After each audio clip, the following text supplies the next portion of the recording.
नमस्कार। तो मेरा नाम भारत भूषण। तो आज हम एक और वीडियो लेके आए हैं। इसमें हम चर्चा करेंगे 102 प्रश्नों की। भक्ति काल के महत्वपूर्ण प्रश्न हैं, बार बार पूछे जाते हैं। पहला प्रश्न, आचार्य रामचंद्र शुक्ल ने भक्ति काल की समय सीमा क्या मानी है? तो उत्तर होगा 1375 संवत से लेके 1700 संवत तक। विक्रमी में भी इसको बोला जाता है, तो ये बार बार पूछा जाता है। तो अब हम बात करेंगे आलवार भक्तों का अभिप्राय क्या है कि आलवार भक्त किन्हें बोला जाता है? तो उत्तर होगा वैष्णवों को। आगे प्रश्न है, आलवार भक्तों की संख्या कितनी मानी गई है? तो उत्तर होगा 12। आलवार भक्तों के पदों का संकलन किस नाम से किया गया है? तो उत्तर होगा दिव्य प्रबंधम। आगे, दिव्य प्रबंधम में लगभग कितने पद संकलित हैं? तो उत्तर होगा 4000। आचार्य रामचंद्र शुक्ल ने भक्ति आंदोलन के सूत्रपात के लिए किसे उत्तरदायी माना है? तो उत्तर होगा इन सभी को। तत्कालीन राजनीतिक परिस्थितियों को, पौरुष से हताश हिंदुओं की प्राचीन मनोवृत्ति को, देश में मुस्लिम साम्राज्य की पूर्ण प्रतिष्ठा को। ठीक है, ये बार बार पूछा जाता है। आगे प्रश्न है, भक्ति भावना का मूल कहाँ से माना जाता है? बड़ी बार ये पूछा गया है, तो उत्तर होगा दक्षिण भारत से। आगे, मध्वाचार्य जी किस मत के प्रवर्तक थे? तो उत्तर होगा द्वैतवाद। आगे, नामदेव का समय क्या है? तो उत्तर होगा 14वीं शताब्दी। रामानंद किस आचार्य की शिष्य परंपरा में थे? तो बार बार पूछा जाता है जी भी, तो उत्तर होगा रामानुजाचार्य। आगे प्रश्न है, संस्कृत भक्त कवि जयदेव के गीत गोविंद का सबसे पहले अनुकरण हिंदी के किस कवि ने किया? तो उत्तर होगा विद्यापति। आगे हम चर्चा करेंगे हजारी प्रसाद द्विवेदी की। इन्होंने हिंदुओं की पराजित मनोवृत्ति को भक्ति आंदोलन के उदय का कारण नहीं मानते। क्यों? मुस्लिम आक्रमण से उत्तर भारत आक्रांत था। आगे, हाँ, भक्ति की भावना दक्षिण भारत से प्रारंभ हुई। यदि भारत पर मुस्लिम आक्रमण ना होते तो भी भक्ति की भावधारा उत्तर भारत में पनपती। ठीक है, तो ये उत्तर होगा उपयुक्त सभी। आगे हम बात करेंगे सर जॉर्ज ग्रेसन भक्ति आंदोलन को किसकी देन मानते हैं? तो उत्तर होगा ईसाइयों की देन मानते हैं। आगे, भक्ति आंदोलन के प्रचार प्रसार में किस आचार्य का योगदान रहा है? तो ये सभी होंगे, वल्लभाचार्य जी भी, शंकराचार्य और रामानुजाचार्य। इनमें से सिद्ध कहे जाते हैं, तो कौन से? वज्रयानी सिद्ध कहे जाते हैं। सिद्धों की संख्या कितनी मानी गई है? तो उत्तर होगा 84। बार बार पूछा जाता है यही प्रश्न। दोहा कोश के रचयिता कौन है? तो उत्तर होगा सरहपा। ये भी प्रश्न बार बार पूछा जाता है। यह मन पवन न संचरई नवी शशि नह पवेश, ये पंक्ति इनमें से किस कवि की है? तो उत्तर होगा सरहपा। आगे, इनमें से सिद्ध साहित्य की कौन सी प्रवृत्ति नहीं है? तो यह आपने ध्यान से पढ़ना है कि कौन सी नहीं है। तो उत्तर होगा जाति पाति के प्रति आस्था, ब्राह्मणवाद के प्रति अवज्ञा, चमत्कार प्रदर्शन की भावना और रहस्यवादी प्रवृत्ति इनमें थी। तो उत्तर होगा जाति पाति के प्रति आस्था। सिद्ध साहित्य का महत्व इस बात में बहुत अधिक है कि उससे हमारे साहित्य के आदि रूप की सामग्री प्रमाणिक ढंग से प्राप्त होती है। तो ये कथन इनमें से किस विद्वान का है? तो उत्तर होगा डॉक्टर रामकुमार वर्मा। तो आप ये आचार्य रामचंद्र शुक्ल जी को देखकर ना लगाएं, तो इस पंक्ति को ध्यान से पढ़ लें, ये भी बार बार पूछी जाती है। आगे, ये सांप्रदायिक शिक्षा मात्र है, अतः शुद्ध साहित्य की कोटि में नहीं आती। सिद्ध साहित्य के संबंध में ये टिप्पणी किसकी है? तो ये बार बार पूछा भी जाता है प्रश्न, बहुत ही महत्वपूर्ण है। तो उत्तर होगा आचार्य रामचंद्र शुक्ल। कनफटा जोगी कहे जाते हैं, तो बहुत ही आसान प्रश्न है। तो ये नाथपंथी को बोला जाता है। पंजाब और राजपुताने में किस संप्रदाय का प्रभाव सबसे अधिक था? तो वो किसका था? नाथपंथ का। उसमें जहां एक और ईश्वरवाद की निश्चित धारणा उपस्थित की गई है, वहीं दूसरी ओर विकृत करने वाली समस्त परंपरागत कड़ियों पर आघात किया गया है। नाथ संप्रदाय के संबंध में उक्त कथन किसका है? तो उत्तर होगा डॉक्टर रामकुमार वर्मा का। ये भी आप प्रश्न देख सकते हैं, बार बार पूछा जाता है। जैन मत का प्रभाव प्रमुख रूप से कहाँ रहा है? तो उत्तर होगा गुजरात और काठियावाड़ में। अब्रज का वाल्मीकि किसे कहा जाता है? ये प्रश्न बार बार आता है, तो ये आपको ध्यान से पढ़ना है इसको। उत्तर होगा स्वयंभू। पुष्पदंत का समय क्या है? 10वीं शताब्दी। ये भी पूछा जाता है। महापुराण किस कवि की रचना है? पुष्पदंत की। श्रावकाचार के रचयिता कौन है? देवसेन।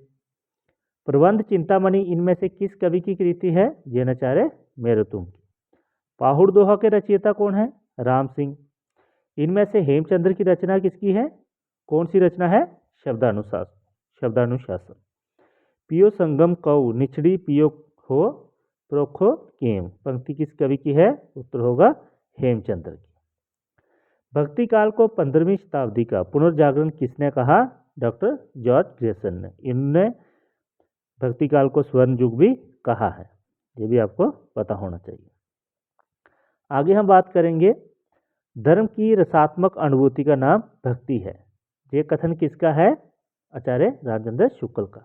प्रेमाश्रयी शाखा का कवि कौन नहीं है? तो उत्तर होगा नंददास। जायसी, मुल्ला दाऊद और कासिम शाह जो हैं ये सूफी काव्य परंपरा के कवि हैं। इनमें से किस कवि का रहस्यवाद भावात्मक अधिक है? तो इसका उत्तर होगा जायसी। कबीर किस काव्यधारा का प्रतिनिधित्व करते हैं? तो ये बहुत ही आसान प्रश्न है, तो आपको पता भी होना चाहिए, संत काव्यधारा का। कबीर आदि निर्गुण संत कवियों में ज्ञान मार्ग की जो बातें हैं वह हिंदू शास्त्रों की हैं, जिसका संचय होने उन्होंने रामानंद के उपदेशों से किया है। तो ये कथन किसका है? आचार्य राजेंद्र शुक्ल जी का। खंडन मंडन में विश्वास नहीं था, किसका? जायसी का। कबीर का भी था खंडन मंडन में, गुरु नानक जी का भी था, ठीक है, और जायसी का नहीं। निर्गुण ब्रह्मा को जब भावना का विषय बना लिया जाता है तब जन्म होता है किसका? रहस्यवाद का। निर्गुण भक्ति में कौन सा तत्व नहीं है? ये आपको पता होना चाहिए, कर्मकांड का तत्व नहीं है, बाकी नाम जप, सही साधना, ईश्वर प्रेम है। हिंदी साहित्य का स्वर्ण युग है, ये किसका है? किसको बोला जाता है? भक्ति काल को। तो ये बोला किसने है? Doctor George Grayson. कबीर का जन्म काल ये आपको पता होना चाहिए, 1398 से 1518 तक। कबीर के काव्य में कौन सी प्रवृत्ति नहीं है? तो जाति के प्रति आस्था, ये प्रवृत्ति नहीं है, बाकी तीनों हैं।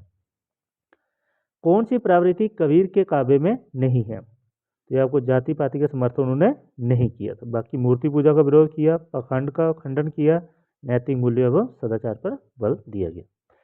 कबीर की रचनाओं का संकलन किसने किया? तो उनके शिष्य धर्मदास ने। आगे हम बात करेंगे, बीजक में संकलित नहीं है, तो आपको पता होना चाहिए साखी, सवर, रमेनी तीनों संकलित हैं, जपूजी नहीं है। जायसी का जीवन काल 1492 ईस्वी से 1542 में। जायसी द्वारा रचित काव्य ग्रंथ का नाम क्या है? पद्मावत भी है, आखिरी गुलाम भी है और अखरावट भी है। पद्मावत उनका पहला जो महाकाव्य भी बोला जा सकता है अवधि का, और इसका प्रकाशन वर्ष 1540 भी है। अब हम बात करेंगे, हाँ ये प्रश्न आ गया पद्मावत का रचना वर्ष, तो ये पहले बता दिए 1540 ईस्वी, तो ये आपको पूछा जा सकता है। इनमें से कौन सा ग्रंथ सूफी काव्य परंपरा का पहला ग्रंथ माना जाता है? तो उत्तर होगा चंदायन। और अगर इसी की जगह महाकाव्य पूछा जाता तो उत्तर होता पद्मावत। इनमें से सूफी काव्य की प्रवृत्ति कौन सी है? ये सभी आ जाएंगी, वस्तु वर्णन में की प्रमुखता, अलौकिक प्रेम की व्यंजना और मुसलमान कवि एवं मसनवी शैली। पद्मावत के अंत में दिए हुए कड़बक में कौन सा प्रतीकार्थ है? तो वो होगा सिंहल द्वीप। पद्मावत की भाषा कौन सी है? तो आपको पहले ही बताया है, तो उत्तर होगा अवधी भाषा। तो अवधी भाषा में प्रथम महाकाव्य पद्मावत को माना जाता है। रचना के नहीं, सिर्फ अगर महाकाव्य की बात आएगी तो पद्मावत होगा। सो दिल्ली अस निभुत देशु में दिल्ली किसका प्रतीक है? इहलोक का। इन सूफी काव्यों को रचना काल के आरोही क्रम में व्यवस्थित कीजिए। चंदायन 1379, मृगावती जो है जो 1503 मानी जाती है, पद्मावत 1540 और मधुमालती 1545। तो पहला उत्तर सही होगा। तो ये आप इनकी रचना काल याद कर सकते हैं। पद्मावती कहाँ की राजकुमारी थी? सिंहल द्वीप की। आगे, सूरदास का जीवन काल 1478 से 1583 ईस्वी। कौन सी रचना सूरदास की नहीं है? तो सिद्धांत पंचादेय जो नहीं है, सूर सारावली, साहित्य लहरी और सूरसागर सूरदास की रचनाएं हैं। अब हम आगे बात करेंगे सूरदास के भ्रमर गीत का उपजीव्य ग्रंथ, जो उपजीव्य ग्रंथ कौन सा है? श्रीमद् भागवत। तो ये बहुत सारे ऐसे सेम आते हैं, तो आपने ध्यान रखना है। पोषण तदानुग्रह, पुष्टि की ये परिभाषा किसने दी है? किसमें दी गई है? श्रीमद् भागवत में। सूरदास के दीक्षा गुरु कौन थे? बल्लवाचार्य जी। कौन सी आसक्ति पुष्टि मार्ग की नहीं है? तो ये कांता शक्ति जो है ये पुष्टि मार्ग की नहीं है। सूरदास की भक्ति किस प्रकार की थी? साख्य भाव की। सूरदास की किस रचना में रीति निरूपण है? तो उत्तर होगा साहित्य लहरी। सूरदास के काव्य में किस रस की प्रधानता रही है? तो उत्तर होगा श्रृंगार रस की। अष्टशाप के कवियों में शामिल नहीं है, तो उत्तर होगा अगरदास, नंददास, चतुर्भुजदास और शील स्वामी जो हैं ये अष्टशाप के कवि हैं। आपको इनका क्रम भी पता होना चाहिए। और अष्टशाप में 8 कवि शामिल थे, 4 बल्लवाचार्य जी के और 4 विठलनाथ जी के। ठीक है, आगे बुझत श्याम कौन तू गोरी पंक्ति किस कवि की है? उत्तर होगा सूरदास की। सूरदास के भ्रमर गीत में जितनी सहृदयता एवं भावुकता है उतनी ही चतुरता एवं भाव विदग्धता भी। ये कथन किस आलोचक का है? तो आचार्य रामचंद्र शुक्ल जी का। तुलसीदास जी का जीवन काल क्या है? 1532 ईस्वी से 1623 ईस्वी तक। इनमें से तुलसी की रचना नहीं है, तो उत्तर होगा राम रक्षा स्तोत्र, वो रामानंद जी की है ये रचना। बाकी हनुमान बाहुक, बरबे रामायण और जानकी मंगल तुलसीदास जी की रचनाएं हैं।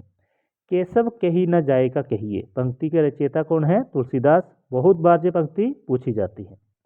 तुलसीदास की भक्ति किस प्रकार की है? तो उत्तर होगा दास्य भाव की। आगे हम बात करेंगे, हाँ, इनमें से कौन सा तत्व तुलसी की भक्ति में नहीं है? तो इसमें मोक्ष की कामना नहीं है, बाकी ये तीनों तुलसीदास की भक्ति में है। लोकनायक वही हो सकता है जो समन्वय कर सके। ये पंक्ति किस आलोचक की है? तो उत्तर होगा हजारी प्रसाद द्विवेदी। रामचरितमानस की रचना कितने समय में हुई? 2 वर्ष 7 महीने और 26 दिन में। रामचरितमानस की रचना का प्रारंभ कब हुआ? तो 1574 ईस्वी में हुआ और 1576 ईस्वी में समाप्त किया गया। कौन सा कांड रामचरितमानस में नहीं है? तो उत्तर होगा युद्ध कांड। सुंदरकांड तो है, अन्य कांड भी है और उत्तरकांड भी है। इनका क्रम भी बार बार पूछा जाता है, वो भी अच्छे से आप पढ़ सकते हैं। कौन सा काव्य ग्रंथ तुलसीकृत नहीं है? तो रामायण जो है ये नहीं है, बाकी तीनों हैं। रामायण आपको पता होना चाहिए कि किसके द्वारा लिखी गई, तो उत्तर होगा वाल्मीकि। तुलसीदास जी ने कलयुग का वर्णन करते हुए प्रकारांतर से किसका वर्णन किया है? तो उत्तर होगा मुस्लिम शासन का। द्विज श्रुति बेचक भूप प्रजासन को नहीं मान निगम अनुशासन पंक्ति के रचयिता कौन है? तुलसीदास जी। यही पंक्ति बार बार पूछी जाती है। इन्हें काल के आरोही क्रम में व्यवस्थित कीजिए, तो ये आपको पता होना चाहिए। जैसे कबीर 1398, जायसी का, सूर का, तुलसीदास जी का, इनका जन्म काल के बारे में आपको पता होना चाहिए। अभी हम इन चारों का पीछे पढ़कर आए हैं, ये बार बार पूछा जा सकता है। अब इनमें सूचियों का सही मिलान करना है। जैसे सूरदास पुष्टि मार्ग से संबंधित है, कबीरदास जी जो है रामानंद से संबंधित हैं, जायसी अखरावट उनकी रचना है और तुलसीदास जी विशिष्टता द्वैतवाद। जब मिलान आएगा, आपको 2 भी आते होंगे तब भी आप मिला सकते हैं, तो इसका उत्तर तीसरा हो जाएगा, सी पार्ट। ठीक है, आप अच्छे से इसको ध्यान से कर सकते हैं। अब हम बात करेंगे जहाँ भी सूचियों का मिलान करना है, जैसे गौड़ीय संप्रदाय चैतन्य महाप्रभु, ये आपको बार बार पूछा जा सकता है। सखी संप्रदाय स्वामी हरिदास, निम्बार्क संप्रदाय निम्बार्काचार्य, राधा वल्लभ संप्रदाय वल्लभाचार्य। ठीक है, तो ये भी बार बार पूछा जा सकता है, तो इसका उत्तर होगा ए पार्ट। शिवद्रोही मम दास कहावा, सो नर मोही सपने हूँ नहीं भावा। में तुलसी ने कौन सी प्रवृत्ति झलकती है? तो उत्तर होगा समन्वयवाद की। तो तुलसीदास को वैसे समन्वयवादी बोला जाता है। अगुण अरूप अलख अज जोई, भगत प्रेम बस सगुण सो होई। तो इसमें मूल भाव क्या है? निर्गुण और सगुण का समन्वय। आगे बात करेंगे हम, सिए मुख समता किमी करे चंद बापुरु रंक, इसमें कौन सा अलंकार है? तो ये आप देख सकते हैं, इसमें प्रतीप अलंकार है। इस पर भी हम अच्छी सी वीडियो लेकर आएंगे। तुलसी का काव्य प्रयोजन क्या है? लोकमंगल।